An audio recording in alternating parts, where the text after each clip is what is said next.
नमस्कार दोस्तों, स्वागत है आपका अपने YouTube चैनल में। और आज का हमारा टॉपिक होने वाला है उत्तराखंड हिंदी प्रीवियस पेपर। ये हमारे प्रीवियस पेपर की एक सीरीज चलाई जा रही है। ये हमारा लगभग 36वां अपना प्रैक्टिस सेट है। अब वाले जो हमारे प्रैक्टिस सेट आने वाले हैं, इसमें हमने उत्तराखंड पीसीएस में जितने हमारे हिंदी के क्वेश्चन आते हैं उन सबको समाहित किया गया है। क्योंकि होता क्या है, जो हमारे पहले पीसीएस में क्वेश्चन आते हैं कुछ समय बाद वो रिपीट होने लग जाते हैं और वो हमारे ग्रुप सी के पेपर में आने शुरू हो जाते हैं। शुरू कर लेते हैं अपने पहले क्वेश्चन के साथ। जो हमारा पहला क्वेश्चन दिया गया है, निम्नलिखित में से महादेवी वर्मा की कहानी का चयन करना है। इनकी कहानी पूछी गई है, महादेवी वर्मा की कौन सी कहानी है। ठीक है, याद रखना अपना जो पूरा टारगेट होता है, जब कभी किसी से क्वेश्चन पूछा जाए तो उसके बारे में पूरी डिटेल होनी चाहिए, क्योंकि फ्यूचर में जब कभी भी उससे मिलता जुलता क्वेश्चन आए तो हमारा क्वेश्चन गलत ना हो। तो शुरू करते हैं महादेवी वर्मा की कहानी के बारे में जो पूछी गई है। उससे पहले आपको याद रखना महादेवी वर्मा के बारे में कि महादेवी वर्मा का जन्म कब हुआ था। तो बताना इनका जन्म 1907 उत्तर प्रदेश के फरुखाबाद में हुआ था, जबकि इनकी मृत्यु होती है 1987 में और मृत्यु होती है इलाहाबाद प्रयागराज में। उसके बाद नेक्स्ट जो आपको याद रखना है, इन्हें 1943 में भारत भारती पुरस्कार दिया गया है। भारत भारती पुरस्कार से सम्मानित किया गया। उसके बाद नेक्स्ट जो आपको याद रखना है, 1988 में इन्हें पद्म विभूषण पुरस्कार दिया गया।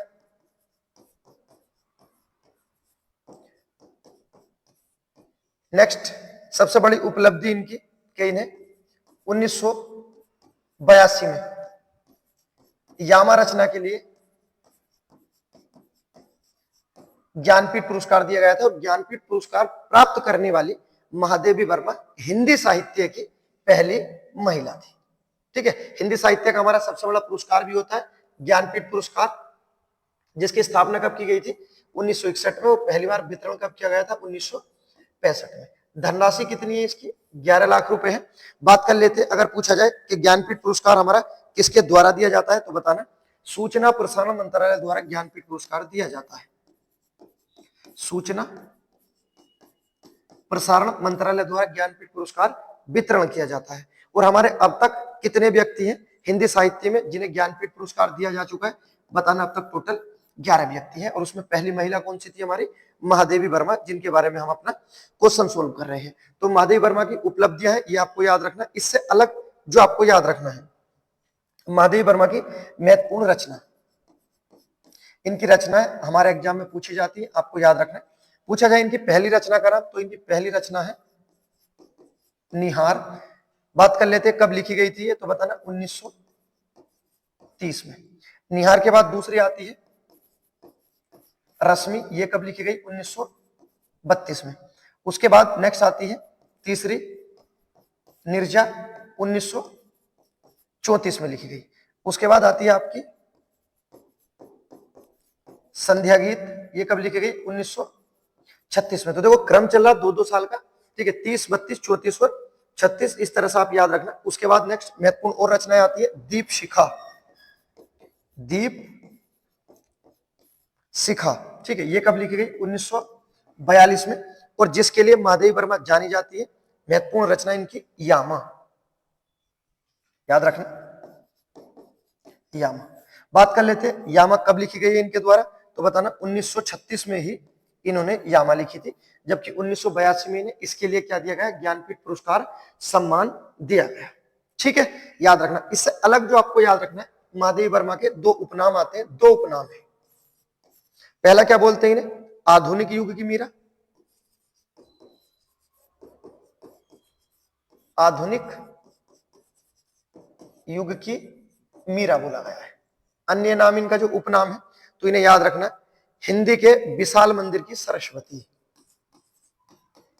हिंदी के विशाल मंदिर की सरस्वती इन्हें बोला गया है। ठीक है, अब बात कर लेते हैं इन्हें किनके द्वारा सरस्वती बोला गया है। तो व्यक्ति का नाम याद रखना कि इन्हें हिंदी के विशाल मंदिर की सरस्वती किसके द्वारा बोला गया, तो बताना सूर्यकांत त्रिपाठी निराला जी द्वारा बोला गया है। ठीक है, ये उपलब्धियां हैं महादेवी वर्मा के बारे में जो आपको याद रखना है। उससे अलग याद रखना है कि जो हमारे छायावाद के 4 स्तंभ है, छायावाद के 4 जो हमारे स्तंभ है उसमें एकमात्र महिला पूछी जाए कौन सी है तो बताना महादेवी वर्मा जी है। संबंध कहां से? उत्तर प्रदेश के फर्रुखाबाद से है। अब जो क्वेश्चन दिया गया था कहानी बतानी है इनकी तो बताना ऑप्शन नंबर डी में जो दिया गया है हमारी गल्लू या गिल्लू इनकी कहानी है। सही है। उससे अलग क्वेश्चन अगर पूछा जाता है कि इनका संस्मरण बताओ, इनका यात्रा संस्मरण पूछा जाता है। अगर पूछा जाए इनका संस्मरण कौन सा था पहला तो संस्मरण का नाम आता है इनका, याद रखना, मेरे बचपन के दिन। क्या है? मेरे बचपन के दिन। ठीक है, याद रखना, महत्वपूर्ण इतनी जानकारी। उम्मीद करता हूं आपको ये हमारा कंटेंट पसंद आया होगा। उसके बाद बढ़ते हैं अपने दूसरे क्वेश्चन की तरफ। अपना ये टारगेट है एक क्वेश्चन पकड़ो और समाप्त कर दो, उससे मिलने वाले सब क्वेश्चन हमारे खत्म हो जाए। क्वेश्चन पूछा गया अगला शब्द युग्म से। क्या पूछा गया इसमें? अम्ब और अंबु शब्द का सही अर्थ बताना है। ये आते हैं हमारे, ये पर्यायवाची में भी आते हैं, आपको बताना अम्ब और अंबु शब्द का सही अर्थ क्या होगा। अम्ब और अंबु, माता जल, पृथ्वी आकाश, जल माता और माता पृथ्वी। क्या इसका सही आंसर हमारा होगा अम्ब और अंबु? तो याद रखना इसका आंसर हो जाएगा हमारा ऑप्शन नंबर ए अम्ब। किसका? हमारा पर्यायवाची, याद रखना माता का, और अंबु क्या होता है हमारा? जल होता है। ऑप्शन नंबर ए हमारा आंसर हो जाएगा। इस तरह के क्वेश्चन हमारे आए हुए हैं, सब क्वेश्चन हमारे रिपीट है, ऐसा कोई क्वेश्चन नहीं होगा जो हमारा पीसीएस या अपने ग्रुप सी में ना आया हो। अगला क्वेश्चन देखते हैं जो हमारा क्वेश्चन पूछा गया है। क्वेश्चन हमारा किससे है? ये उपसर्ग पूछा गया है। और उपसर्ग क्या पूछा गया है? खुशबू में कौन सा हमारा उपसर्ग होने वाला है? पहले दिया गया खुश, उसके बाद बू, उसके बाद सबू और खू दिया गया है। बस कौन सा हमारा इसमें उपसर्ग होने वाला है? उपसर्ग के बारे में जो आपको याद रखना है, उपसर्ग जो होते हैं हमारे अभिकारी होते हैं। इससे अलग जो आपको याद रखना है शब्द का अंश होते हैं। उपसर्ग हमारे क्या होते हैं? शब्द के अंश होते हैं, प्रत्यय भी शब्द के अंश होते हैं।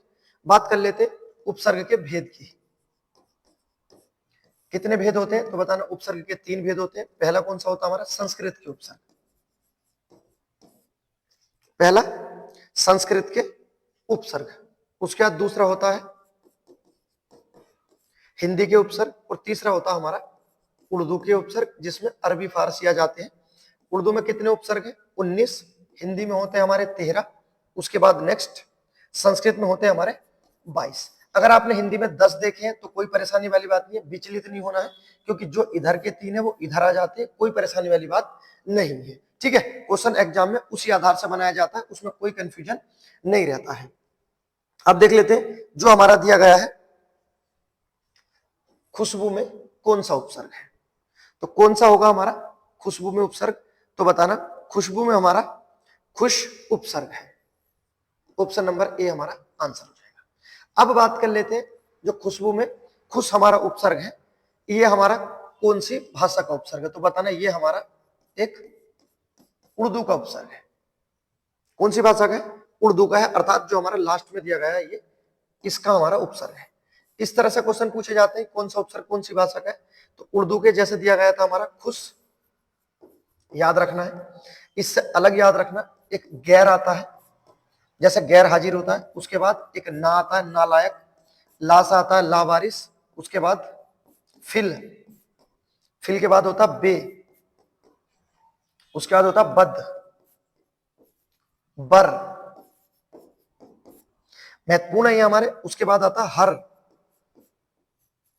नेक्स्ट अल। ये उपसर्ग आपको याद करने होंगे अगर हिंदी अपनी टॉप लेवल की जानी है या हमारे 100% क्वेश्चन हमारे सही हो जाए। इससे अलग जो होते हैं हमारे, याद रखना एक सर होता है, दर होता है, ये हमारे महत्वपूर्ण उपसर्ग है जो हमारे उर्दू के होते हैं। इसके बाद हिंदी के याद रखने, जैसे हिंदी का हमारा उपसर्ग होता है सिर्फ एक ए, उसके बाद होता अन, नेक्स्ट होता अध, अध के बाद होता है भर, भर के बाद छोटे छोटे शब्द आएंगे जैसे कु, एक एक शब्द, नी, दू, उसके बाद आएगा आपका सु, नेक्स्ट होएगा अब और बिन। ये महत्वपूर्ण है हमारे हिंदी के उपसर्ग जो हमारे एग्जाम में घूमते रहते हैं, ये रिपीट होते रहते हैं। संस्कृत के उपसर्ग की क्या विशेषता है आपको याद रखना है, यहां लिख देते हैं। संस्कृत के जो 22 होते हैं इनकी विशेषता क्या है, एक तो इसमें हलंत वाले शब्द आते हैं, जैसे आपका निर, निस, उसके बाद दुर, परी आ जाती है, परा आ जाता है, ठीक है। उसके बाद आ जाएगा, अनु, उत। तो ये महत्वपूर्ण हमारे उपसर्ग, यहां से बहुत क्वेश्चन बनते हैं, ठीक है। आपको याद रख लेना, ये हमारी हिंदी की महत्वपूर्ण चीजें होती हैं जो हमें याद रखनी है, ठीक है। तो याद रखना, खुशबू में कौन सा हमारा ऑप्शन नंबर ए हमारा आंसर हो जाएगा। उपसर्ग पूछा है, सही है। खुश हमारा क्या हो जाएगा, इसमें उपसर्ग हो जाएगा, ठीक है। अगला क्वेश्चन देखते हैं नेक्स्ट जो हमारा दिया गया है, क्वेश्चन नंबर 4। क्वेश्चन नंबर 4 देख लेते हैं हमारा। तो नेक्स्ट दिया गया है, इसमें पूछा गया है डुंडाली बोली है, जो हमारी डुंडाली बोली है ये किसके अंतर्गत आती है, या इसे किस नाम से जाना जाता है। डुंडाली पूछी जाती है, कई बार आती रहती है। तो ये याद रखना, ये जो हमारी है ये किसके अंतर्गत आती है, ये हमारी राजस्थानी उपभाषा के अंतर्गत आती है। किसके अंतर्गत, राजस्थानी उपभाषा के अंतर्गत आती है। राजस्थानी उपभाषा में कितनी बोली आती है, तो हमारी 4 आती है। जैसे पूर्वी में कौन सी आती है हमारी, याद रखना, एक आती है जयपुरी पूरब में, पश्चिम में आती है मारवाड़ी, पाकिस्तान वाली एरिया के पास बोली जाती है, राजस्थान में मारवाड़ी। उसके बाद होती है एक मेवाती, मेवात वाले क्षेत्र में जो आपका हरियाणा को स्पर्श करता है। उसके बाद दक्षिण में आती है मालवी। तो राजस्थानी उपभाषा में हमारी कितनी बोलियां आती है, तो बताना सर इसके अंदर 4 बोली आती है। ये चारों हमने लिख दी, लेकिन हमारा क्वेश्चन तो कुछ और ही पूछा गया है, कोई बात नहीं। ये जो हमारी जयपुरी है इसे हम क्या क्या बोलते हैं, तो बताना, इसे हम एक तो बोलते हैं डुंडाली, जो हमारा क्वेश्चन पूछा गया है, ठीक है। और दूसरा क्या नाम है इसका, एक और नाम आता है, याद रखना, इसे बोलते हैं हम हाड़ौती। और यही हमारा क्वेश्चन पूछा गया है, डुंडाली किसे बोलते हैं, तो हम जयपुरी को बोलते हैं। और जयपुरी किधर बोली जाती है, तो ये हमारे पूर्वी राजस्थान में बोली जाती है। ऑप्शन नंबर बी हमारा आंसर हो जाएगा, ठीक है। इतनी औकात नहीं है हिंदी की कि ये कंफ्यूज करते हुए जाए, ठीक है। बस आप एक बार व्यवस्था के साथ जुड़ो, कोई ऐसा पॉइंट नहीं होगा जो आपका बाहर चला जाए। अगला क्वेश्चन देखते हैं, और क्वेश्चन पूछा गया हमारे तद्भव से।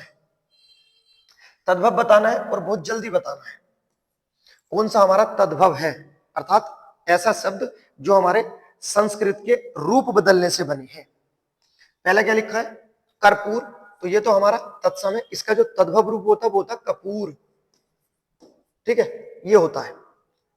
कर्तव्य हमारा संस्कृत का, अर्थात ये तत्सम है, इसका तद्भव होता है आपका कर्तव्य। क्या होता है, कर्तव्य।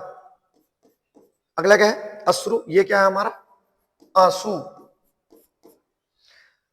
जो दिया गया हमारा कछुआ, बिल्कुल हमारा ये क्या है, तद्भव रूप है। ऑप्शन नंबर डी हमारा आंसर हो जाएगा। इसका तत्सम क्या होगा, तो याद रखना, इसका तत्सम होता है कच्छप, ठीक, याद रखना। ऑप्शन नंबर डी हमारा आंसर हो जाएगा। तत्सम तद्भव से क्वेश्चन पूछे गए, चारों हमने कंप्लीट कर ली। उसके बाद देखते हैं नेक्स्ट क्वेश्चन, आपके सामने है, पर्यायवाची से क्वेश्चन है। लक्ष्मी का समानार्थी शब्द पूछा है, क्या हमारा लक्ष्मी का समानार्थी शब्द होता है, महत्वपूर्ण है, आपको याद रखना है। लक्ष्मी के अन्य नाम क्या होता है, क्या कहते हैं हम लक्ष्मी को, तो बताना, इन्हें इंदिरा बोला जाता है। किसका नाम है इंदिरा, लक्ष्मी का। उसके बाद पद्मा, इन्हीं का नाम है। पद्माल्य, इन्हीं का नाम है। और उसके बाद पद्मासन भी इन्हीं का नाम है। तीनों पद्मा, पद्माल्य, पद्मासन और इंदिरा, इन्हें ही बोला गया है, ठीक है। उसके बाद नेक्स्ट जगत माता बोला गया है, जगत की क्या है ये, माता है, ठीक है। उसके बाद जगदम्बा बोला गया है, क्या बोला गया है, जगदम्बा। ये सब लक्ष्मी के नाम है, आपको याद रखना है। हरिप्रिय, विष्णुप्रिय, यही होती है लक्ष्मी। अब जो पूछा गया हमारा समानार्थी शब्द कौन सा होगा, तो याद रखना, इसमें क्या है, रमा इनका समानार्थी शब्द है, ठीक है। कंफ्यूजन नहीं होना, पर्यायवाची हमारे कंप्लीट किए गए हैं। नेक्स्ट क्वेश्चन नंबर 7, घंटी बजी है, कोई आया, पंक्ति में सर्वनाम बताना है। घंटी बजी और कोई आया, इसमें हमारा सर्वनाम इन्होंने पूछ लिया है। सर्वनाम से क्वेश्चन है, अगर पूछा है सर्वनाम के कितने भेद होते हैं, तो सर्वनाम के हमारे 6 भेद होते हैं। भेद कितने होते हैं? 6 भेद होते हैं। ये बिल्कुल बेसिक जानकारी है, उम्मीद करता हूं आपको इनका सबका पता होगा। जो हमारे 6 होते हैं, जैसे पुरुषवाचक, उसका निश्चयवाचक, अनिश्चयवाचक, संबंधवाचक, प्रश्नवाचक और निजवाचक। उससे अलग जो आपको याद रखनी है कि सर सर्वनाम की संख्या कितनी होती है, ये इंपॉर्टेंट है। सर्वनाम की संख्या होती है हमारी 11। उससे अलग पॉइंट जो आपको याद रखना है कि सर्वनाम में कारक के कितने भेद होते हैं, तो सर्वनाम में कारक के 7 भेद माने गए, जबकि कारक हमारे 8 होते हैं। लेकिन जब हम सर्वनाम में पढ़ते हैं तो हमारे कितने होते हैं? 7 होते हैं। ये आपको याद रखना है, ठीक है। उसके बाद देखते हैं जो हमारा क्वेश्चन पूछा है, आपने बिल्कुल आसानी से बता दिया हुआ है। घंटी बजी और कोई आया, कौन आया पता नहीं कौन आया, हमारा कोई आया था, तो क्या हो जाएगा? ये हमारा अनिश्चयवाचक सर्वनाम हो जाएगा। इससे इंपोर्टेंट आसान क्वेश्चन था, इससे इंपोर्टेंट तो इंफॉर्मेशन थी जो आपको बताई गई है। क्वेश्चन देखते हैं। नेक्स्ट हमारा क्वेश्चन पूछा गया है, किस क्रम में संप्रदान कारक का प्रयोग किया गया है? संप्रदान कारक के बारे में बात की गई है। कारक को क्या बोला जाता है? तो जो हमारे कारक होते हैं, इन्हें विभक्ति चिन्ह के नाम से भी जाना जाता है, और इन्हें और क्या कहते हैं? इन्हें परसर्ग भी कहते हैं। क्या कहते हैं? कारक को परसर्ग कहते हैं। उसके बाद कारक के भेद पूछे जाते हैं। कारक के कितने भेद होते हैं? तो कारक के हमारे 8 भेद होते हैं। अभी बात कर रहे थे कि यदि पूछा जाए सर्वनाम में कारक के भेद, तो बताना सर्वनाम में 7 होते हैं। उसके बाद पूछा जाए संज्ञा में जो हमारे कारक होते हैं, तो संज्ञा में पूरे कंप्लीट होते हैं 8। उसके बाद नेक्स्ट एक पॉइंट और याद रखना है, क्वेश्चन पूछा जाता है समास में, और उसके बाद नेक्स्ट व्यक्ति आते हैं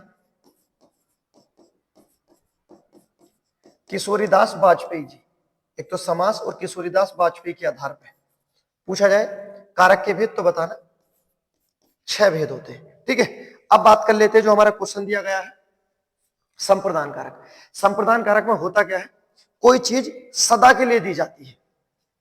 जब कभी कोई चीज सदा के लिए दे दी जाए, हमेशा के लिए, और अर्थात वापस मिलने की आशा खत्म हो जाए, जैसे मैं नमस्ते कर लेता हूं, आपको प्रणाम, अब नमस्ते किसी को दे दी तो हमेशा के लिए दे दी। ऐसा तो नहीं कि भाई साहब आपने हमारी नमस्ते नहीं ली, हमारी नमस्ते वापस कर दो, क्योंकि इसमें क्या होता है, इसमें कोई चीज सदा के लिए दे दी जाती है, ठीक है। अब देख लो ऑप्शन नंबर बी में क्या है? गरीबों को निर्मित वस्त्र दान करो। तो ये क्या दान कर दिया? अब दान कर दिया, कोई चीज दान कर दी गई है, हमेशा के लिए दान कर दी गई है। कोई चीज देवी देवताओं को समर्पित कर दी, तो वो समर्पित कर दी ना देवी देवताओं को, तो हमेशा के लिए दे दिया गया, वापस मिलने की आशा क्या होती है? समाप्त होती है। तो क्या हो जाएगा? ऑप्शन नंबर बी हो जाएगा हमारा। याद रखना संप्रदान कारक को, अरे कारक चिन्ह से नहीं पहचानना है, कारक चिन्ह से कंफ्यूज कर देंगे एग्जामिनर। मेन उसकी परिभाषा पकड़ो, परिभाषा क्या है? कोई चीज सदा के लिए दे दी जाती है, कंप्लीट हो गया ऑप्शन नंबर बी। उसके बाद देखते हैं नेक्स्ट क्वेश्चन नंबर 9 दिया गया है आपके सामने, दिया गया है निरुजता शब्द का विलोम शब्द पूछा है, क्या होगा बताओ? निरुजता शब्द का सही विलोम बताने। अब ऐसा ना हो कि विलोम शब्द ही पता चले हमारे गलत हो रहे हैं, कौन सा है विलोम शब्द? क्या हो जाएगा? ऑप्शन नंबर सी हमारा आंसर हो जाएगा। निरुजता का क्या हो जाएगा? स्वस्थता, सही हो जाएगा। उसके बाद देखते हैं नेक्स्ट क्वेश्चन नंबर 10, और इसमें क्या पूछा है? शब्द युग्म सा क्वेश्चन पूछ लिया गया है। आहुत और आहूत का शब्द युग्म बताना है जो हमारा उपयुक्त सही बैठता हो। क्या हमारा आंसर होगा? या पर्यायवाची से चुने जाते हैं ये, जब आपके पर्यायवाची पूरे कंप्लीट होते हैं ना, तो आप हिंदी को तोड़ना शुरू कर देते हो, ठीक है, कि एक एक पॉइंट के जब हमें पर्यायवाची का अर्थ पता होता है तो फिर हमारे क्वेश्चन सोल्व होने लग जाते हैं। अब हमें पता है कि क्या होता है आहुत और क्या होता है आहूत। क्या होता है? आहुति दी जाती है, आहुति, तो वही आहूत है। ये क्या है? ये हमारी हवन की सामग्री, और उसके बाद आहूत क्या होता है हमारा? बुलाना, ठीक है। क्या हो जाएगा? ऑप्शन नंबर बी हमारा आंसर हो जाएगा। क्वेश्चन नंबर 11 देखते हैं, और क्वेश्चन नंबर 11 पूछा गया हमारा वचन से। क्या पूछा गया है?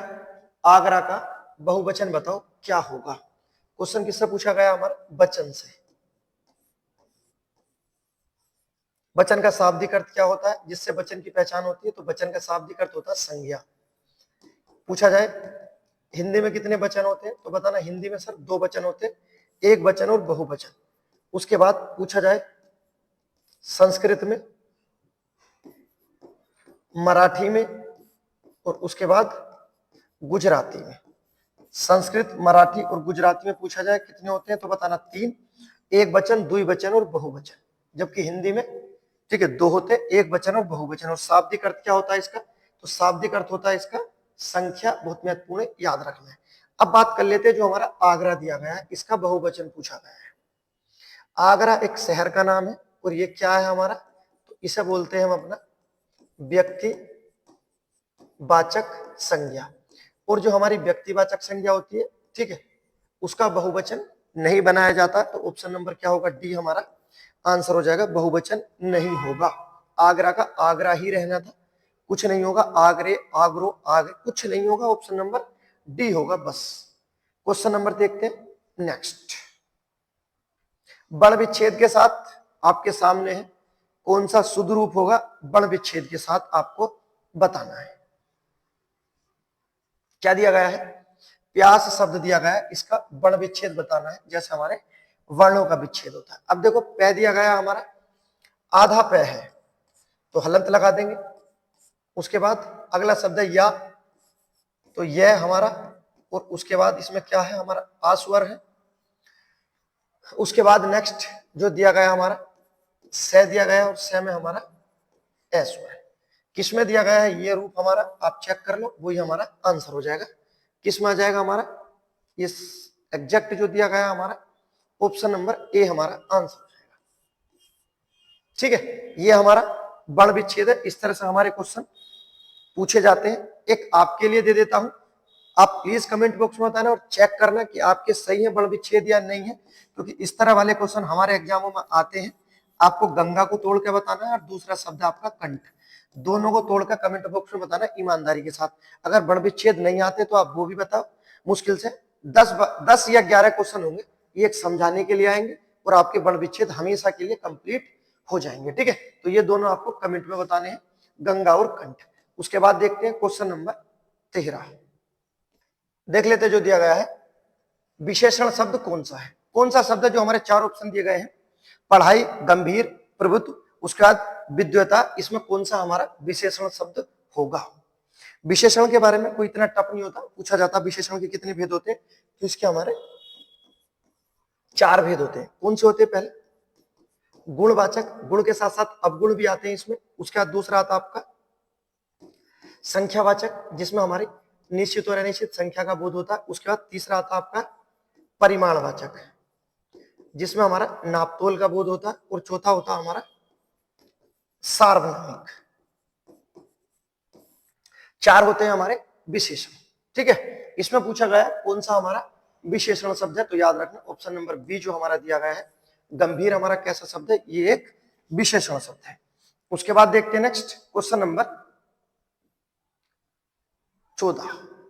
और क्या दिया गया है इसमें? इसमें पूछा गया है शुद्ध वर्तनी बतानी है।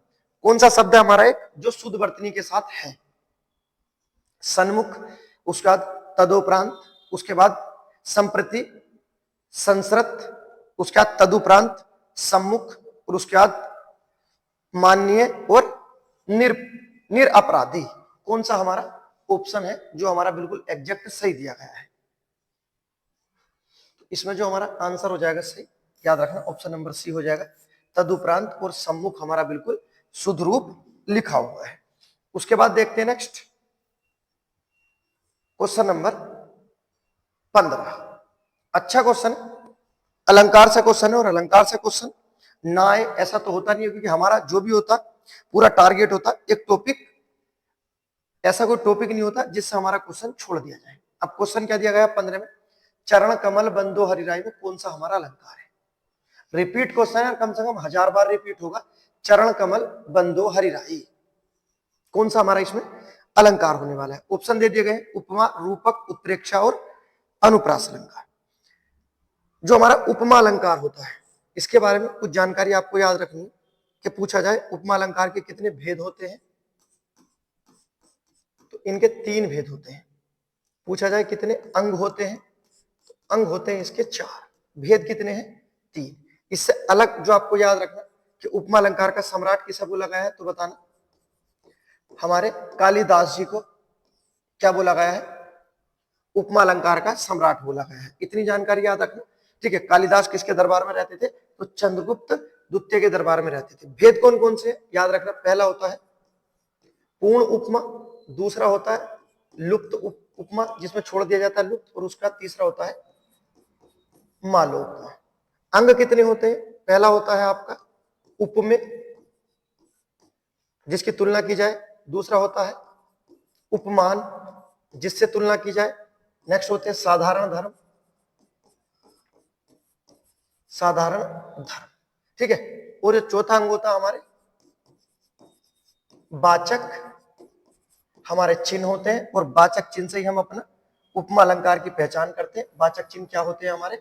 जैसे सा, सी, से, ऐसा और सरिस, जैसे पीपल पास, सरिस मंडोला, ये सब होते हैं हमारे वाचक चिन्ह के आधार पर हम उपमा अलंकार को पहचान करते हैं।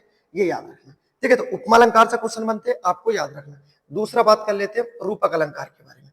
पूछा जाए इसके कितने भेद हैं, तो बताना इसके 3 भेद होते हैं। कौन कौन से होते हैं? पहला होता है आपका षडग, दूसरा होता आपका निडग, और तीसरा होता आपका पारंपरिक। षडग, निडग और पारंपरिक होते हैं रूपक अलंकार के भेद। इससे अलग की जानकारी कि रूपक अलंकार में जो हमारे वाचक चिन्ह होते हैं, वाचक चिन्ह का प्रयोग नहीं किया जाता है। जैसे अभी दिया उपमा अलंकार में हमारे वाचक चिन्ह है सा, सी, से और ऐसे जैसा, ये होता है, जबकि रूपक अलंकार में वाचक चिन्ह का प्रयोग नहीं किया जाता। और इसमें होता क्या है? तो इसमें क्या होता है याद रखना, उपमेय और उपमान, उपमेय और उपमान में क्या किया जाता है? आरोप लगाया जाता है। क्या लगाया जाता है? आरोप लगाया जाता है। तो किस अलंकार में आरोप लगाया जाता है? याद रखना, हमारे रूपक अलंकार में आरोप लगाया जाता है। इससे अलग की जानकारी, आप यहां हो तो बहुत चीजें आपको नहीं मिलने वाली है कि रूपक अलंकार का सम्राट किसे बोला जाता है, तो बताना तुलसीदास जी को बोला जाता है, जबकि उपमा का कालिदास जी थे। अब बात कर लेते हैं उत्प्रेक्षा अलंकार जो हमारा दिया गया है। इसमें क्या होता है? उत्प्रेक्षा अलंकार में होता है, इसके 3 भेद होते हैं। पहला होता है वस्तु उत्प्रेक्षा अलंकार, उसके बाद दूसरा होता है हेतु उत्प्रेक्षा अलंकार, और तीसरा होता है आपका फल उत्प्रेक्षा अलंकार। उत्प्रेक्षा अलंकार में एक व्यक्ति आते हैं मलिक मोहम्मद जायसी। मलिक मोहम्मद जायसी को उत्प्रेक्षा अलंकार का सम्राट बोला गया है। और इसमें क्या होता है? उत्प्रेक्षा अलंकार में उपमेय और उपमान की, उपमेय और उपमान की क्या दर्शाई जाती है? संभावना दर्शाई जाती है, ठीक है। जबकि रूपक में क्या था? आरोप लगाया जाता है, और उत्प्रेक्षा में क्या होता है? संभावना व्यक्त की जाती है। एक एक पॉइंट आप ऐसे उठाते लेते चलो कि हो ही नहीं सकता क्वेश्चन, गारंटी के साथ गलत हो ही नहीं सकता, ये 100% है। अब बात कर लेते हैं अनुप्रास महाराज की। अनुप्रास महाराज की पहले तो मैं आपको बता दूं कि इसकी परिभाषा क्या होती है, ये आपको याद रखना है। तो जो परिभाषा होती है आप सबने पढ़ रखा होगा कि वर्णों की आवृत्ति होती है। तो आज से मत पढ़ना, काट देना। वर्णों की नहीं होती, सिर्फ किसकी होती है? व्यंजनों की आवृत्ति होती है, ठीक है। व्यंजनों की आवृत्ति, स्वर नहीं होते क्योंकि वर्ण में स्वर काउंट होते हैं। जैसे कि अनुप्रास अलंकार में सिर्फ किसकी आवृत्ति होती है? व्यंजनों की आवृत्ति होती है, ये आपको याद रखना है। उसके बाद अगर पूछा जाए अनुप्रास अलंकार के भेद बता दो, तो बताना सर इसके 5 भेद होते हैं। कौन कौन सा होता है? पहला हमारा छेका अनुप्रास अलंकार, दूसरा लाटा अनुप्रास अलंकार, तीसरा होता है वृत्तीय अनुप्रास अलंकार, चौथा होता है हमारा श्रुति अनुप्रास अलंकार, और लास्ट होता है हमारा अंत्य अनुप्रास अलंकार, ठीक है। याद रखना, ऐसा है कि जब समझाया जाएगा तो पूरा हो जाएगा। आपको समझाने के लिए बोर्ड छोटा पड़ जाएगा, लेकिन पॉइंट बाहर नहीं जा सकते, इसकी गारंटी है। अब बात कर लेते हैं जो हमारा आंसर है। सारी कहानी तो बता दी। इसमें दिया चरण कमल बंदो हरिराई में कौन सा हमारा अलंकार होने वाला, रूपक अलंकार। इसमें ना कोई वाचक चिन्ह है, ठीक है, और इसमें आरोप लगाया गया है। अब क्या माना गया है इसमें? चरण कमल बंदो हरिराई, कि इसमें चरणों को कमल के समान मान लिया गया है, ठीक है। उसके बाद देखते हैं नेक्स्ट अगला क्वेश्चन, क्वेश्चन नंबर हमारा 16। पर्यायवाची पूछा गया है, किसका पूछा गया है? इसमें बताना हमें कौन सा अग्नि का पर्यायवाची, आग का पर्यायवाची नहीं होने वाला है। आग के पर्यायवाची महत्वपूर्ण जो आपको याद रखने हैं, अनल, पावक, ज्वाला, हुतासन, वायु सखा, बेशवानर, उसके बाद नेक्स्ट होता हमारा सूची। क्या होता है? सूची। उसके बाद दहन, जो होली दहन होती है, दहन, धूमकेतु, उसके बाद होता है आपका, याद रखना, कृषाणु। ये क्या हमारे महत्वपूर्ण पर्यायवाची होते हैं अग्नि के। तो कौन सा नहीं होता? ऑप्शन नंबर डी हो जाएगा, जो हमारा दिया गया है अनिल पर्यायवाची नहीं होता है। उसके बाद देखते हैं क्वेश्चन नंबर 17। क्या दिया गया है? सार्वनामिक विशेषण पूछा गया है। सार्वनामिक विशेषण क्या होता है? विशेषण से क्वेश्चन पूछ लिया गया है और विशेषण से दूसरा क्वेश्चन ये पूछा गया है कि सार्वनामिक विशेषण क्या होता है। पहले तो आपको ये याद रखना है कि पूछा जाए सार्वनामिक विशेषण के भेद, तो बताना दो होते हैं। कौन कौन से? पहला होता है मौलिक, जो मूल रूप में होते हैं, और दूसरा होता है यौगिक, जो परिवर्तन करके बताया गया है। और पूछा गया है सार्वनामिक विशेषण होता है जब सर्वनाम, क्या बताएं कि जब हमारा सर्वनाम कहां हो, तो याद रखना जब सर्वनाम संज्ञा से पहले हो। ऑप्शन नंबर ए दिया गया है, जब सर्वनाम संज्ञा से पहले हो वहां पर सार्वनामिक विशेषण होता है। जैसे लिख लेते हैं, वह आदमी हंसता है, ठीक है, एक उदाहरण ये लिख लिया। उसके बाद वह, या यह भी कुछ भी लिख सकते हैं, वह लड़का अच्छा है, ठीक है। दोनों शब्दों में जो हमारा सर्वनाम आया है, ये किससे पहले आया है? तो दोनों में ही आया, हमारा संज्ञा से पहले आया है। और ये इसकी परिभाषा है, सार्वनामिक विशेषण वे होते हैं जब सर्वनाम संज्ञा के पहले आ जाए। ऑप्शन नंबर ए हमारा आंसर हो जाएगा, ठीक है, याद रखना। उसके बाद देखते हैं नेक्स्ट, ये हमारा नया टॉपिक है जो जोड़ा गया है। इसमें बताना आपको अशुद्ध वाक्य बताना है हमें, अशुद्ध, शुद्ध नहीं बताना, अशुद्ध गलत बताना है। कौन सा होगा? अशुद्ध दिया गया है, वह गुलामी की बेड़ियों में जकड़ा था। क्या ऐसे ही दिया गया है? वह गुलामी की बेड़ियों में जकड़ा था, शुद्ध है। उसके बाद आत्मा अमर है, यह भी सही लिखा है, आत्मा अमर है। उसके बाद असत्य बोलना उसकी आदत था, आदत थी होना था, हमें अशुद्ध छांटना था, यही हमारा आंसर हो जाएगा। अगला क्या दिया? वह अपनी धुन में जा रही है, कोई परेशानी नहीं, ये भी सही है, तो हमें अशुद्ध छांटना था। ऑप्शन नंबर सी हमारा आंसर हो जाएगा, ठीक है, कि असत्य बोलना उसकी क्या थी? आदत थी, ना कि आदत था। क्वेश्चन नंबर दिया गया है आपका 19वां, और क्या बोला गया है? हिंदी में कितनी उपभाषाएं होती है? उपभाषा से क्वेश्चन है हमारा, ऑप्शन भी दे दिए गए हैं, 4, 5, 6 या 18। कितनी हमारी उपभाषाएं होती है? तो याद रखना उपभाषा की संख्या कितनी है हमारी? उपभाषा होती है हमारी 5। कितनी उपभाषा है बताना? 5 उपभाषाएं हमारी होती है, ठीक है। उपभाषा पूछी जाए तो 5, और क्वेश्चन होता अगर बोली होती, कितनी बोली है? तो बताना 17 + 1 + 1 क्यों है ये हमारी? ये नेपाली हो जाती है। कितनी हमारी उपभाषाएं हैं? तो बताना 5 उपभाषाएं हैं। पहली कौन सी होती है? तो बताना पश्चिमी, एक हिंदी हो जाएगी हमारी, दूसरी पूर्वी हिंदी हो जाएगी, 2 हो गई है। उसके बाद तीसरी क्या होती है हमारी? तीसरी राजस्थानी होती है, राजस्थानी से एक क्वेश्चन और था जो हमारा ढूढ़ाड़ी पूछा गया था। कितनी हो गई हमारी? 3। उसके बाद हमारी होती है बिहारी हिंदी उपभाषा, बिहारी हिंदी उपभाषा 4 हो गई। एक रह जाती है हमारी पहाड़ी उपभाषा। ये हमारी उपभाषाएं होती है कितनी? 5। ठीक है। उसके बाद अगर बात कर लेते हैं सबसे बड़ा उपभाषा परिवार कौन सा है, तो बताना। पश्चिमी हिंदी उपभाषा परिवार है, क्योंकि इसमें हमारी कितनी बोली आती है? 5 बोली आती है इसके अंतर्गत। ठीक है। उसके बाद देखते हैं नेक्स्ट क्वेश्चन नंबर 20।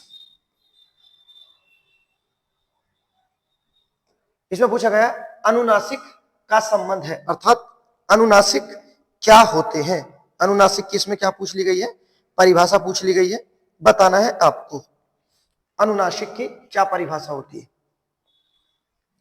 तो ऐसे वर्ण जो हमारे नाक और मुख दोनों से बोले जाते हैं उसे क्या कहते हैं? हम अनुनासिक कहते हैं। और अगर होता निर्नुनासिक, याद रखना, निर्नुनासिक, एक होता निर्नुनासिक। तो निर्नुनासिक में किसका प्रयोग किया जाता है? केवल मुख का प्रयोग किया जाता है, जबकि अनुनासिक में नाक और मुख दोनों का किया जाता है। उसके बाद एक और शब्द आपने कभी कभी देखा होगा, पूछा जाता है नासिक्य,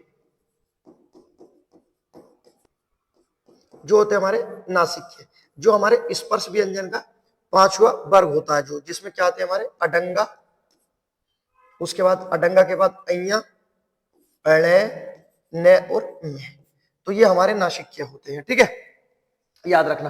तो नासिक्य, अनुनासिक और हमारा निर्नुनासिक, यहां से क्वेश्चन बनते हैं, आपको समझना है। उसके बाद नेक्स्ट क्वेश्चन आपके लिए लाया हूं, आपके सामने है। अगर आपको वीडियो पसंद आई हो तो प्लीज लाइक करना, सब्सक्राइब करना। ठीक है। उसके बाद मिलते हैं एक और जोरदार वीडियो में। इसका आंसर आपको कमेंट में देना। आपने कमेंट में दिया तो अगला एक और क्वेश्चन लाऊंगा जो हमारे इस तरह से अच्छे क्वेश्चन होने वाले हैं। उसके बाद मिलते हैं एक और वीडियो में, तब तक के लिए गुड बाय।